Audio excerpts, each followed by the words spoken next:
মজুমদারের লেখা রং বদলের ব্যাপার স্যাপার। দিল্লি থেকে বিল্লি এলেন দুধের মতন সাদা, কলকাতার এক কালো বেড়াল বললে তাকে, দাদা আসুন বসুন, কেমন আছে, বাড়ির খবর ভালো? সাদা বেড়াল বললে, তোমার রংটা কেন কালো? কালো বেড়াল বললে, শুনুন, রাখুন আগে বেডিং, আমি যখন জন্মেছিলাম চলছিল লোডশেডিং। কুচবিহারের রাজার ছিল একটা কালো হাতি, যখন তখন সেই হাতিটাই করতো মাতামাতি।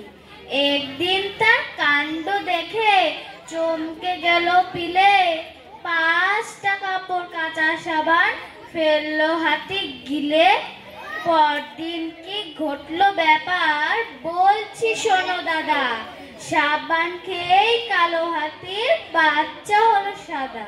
রামুর সাথে দামুর সেদিন হঠাৎ হলো দেখা, বললে দামু, শুনলে রামু, চললি কোথায় একা? 9 মাস বাদে দেখা হলো, কেমন আছিস? ভালো। আগে তো বেশ ফর্সা ছিলি, এখন কেমন কালো? বললে রামু, কেমন করে রং হলো শোন ময়দা, আগে বেচতাম ময়দা আমি, এখন বেচি কয়লা।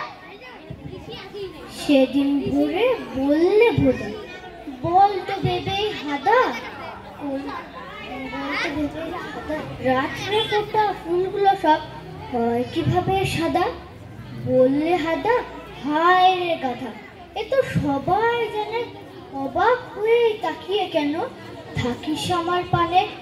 রাত্রে ফোটা ফুলগুলো না ঘুমিয়ে জেগে থাকে, হয় সাদা রোদ সারা দেবে জোছনা মেখে মেখে।